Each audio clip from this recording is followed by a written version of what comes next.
একটা জুন পুষার একটা ম্যাচ যেভাবে খেলে পরের ম্যাচও ওইভাবেই খেলতে চায়, কিন্তু রাশারের জন্য তারা খেলতে পারে না। একটা জুন পুষার কখনোই রিক্সে যায় না, তারা সবসময় সেফ নিয়ে খেলে। তারপরও যদি হুট করে মারা যায় তোমাদের বকা শোনা লাগে। তোমরা একটাবারও ভাবো না যে জুন পুষারটা কেন মারা গেল, কিসের জন্য মারা গেল।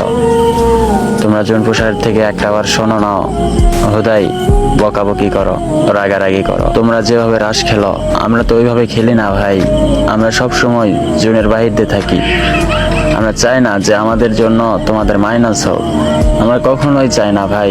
তারপরও যদি হয়ে যায় তো তোমরা তো বোঝোই না, হুদাই রাগারাগি করো। আমরা তো জানি ভাই যে আমরা মারা গেলে তোমরা মাইনাস খাওয়া, আমাদের উপর তোমাদের পুরা টিমের দায়িত্ব থাকে।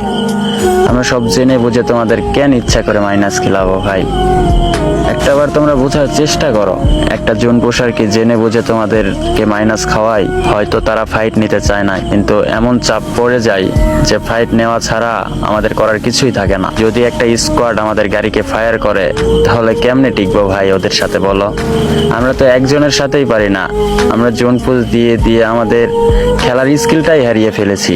একটা প্লেয়ারের সাথেই পারি না, আর যদি স্কোয়াড ধরে আমাদের তাহলে কিভাবে পারবো ভাই। তোমরা কিছু না বুঝে না শুনে হুদাই বকা দাও, হুদাই রাগারাগি করো। একটাবারও তো জিজ্ঞেস করো না যে জুন পুষার কেন তুমি মারা গেলা, কিংবা কিসের জন্য মারা গেলা।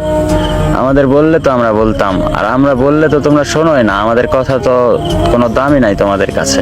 তোমরা মাঝে মাঝে এমন ব্যবহার করো মনে হয় যে তোমরা খেলা সম্পর্কে কিছুই বোঝো না, অবশ্য শিশুর মতো। তবে সবাই জুন পুষারের সাথে খারাপ ব্যবহার করে না ভাই। যারা নতুন প্লেয়ার তারা বোঝে না, হুদাই রাগারাগি করে, গালাগালি করে। কিন্তু যারা ওল্ড প্লেয়ার তারা কখনোই জুন পুষারের বকা দেয় না। আমি অনেক স্কোয়াড পেয়েছি, তবে আমি কোনো কারণে যদি মারা যাই প্রথমেই বলি যে সরি ভাই, আমার ভুল হয়ে গেছে। তো দুই একটা প্লেয়ার বলে যে এই সরি বলা লাগবে না মিয়া, আমরা সব বুঝি। আর দুই একটা স্কোয়াড হুদাই বকাও দেয়। তো গাইস, আমার খেলার মতো প্লেয়ার নাই।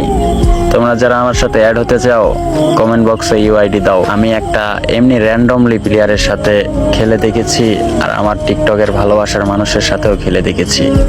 অনেক পার্থক্য ভাই, তাদের থেকে আমার টিকটকের ভালোবাসার মানুষের অনেক পার্থক্য। তারা আমারে মনে হয় যে মাথায় তুলে রাখে। কি বলবো, যদি একটা ম্যাচে 2বার 3বার মারা যায় তারা রিভাইভ দেয় কোনো কথা ছাড়াই। আসলে ভাই আমার র্যান্ডমলি প্লেয়ারের সাথে খেলা লাগবে না, আমার গ্যান মাস্টারের প্লেয়ারের সাথে খেলা লাগবে না, আমার রিজনের প্লেয়ারের সাথে খেলা লাগবে না, আমার ভিভেজের প্লেয়ারের সাথে খেলা লাগবে না। আমি খেলতে চাই তোমাদের সাথে। তোমাদের ভালোবাসা আসলেই সত্যি কঠিন ভাই।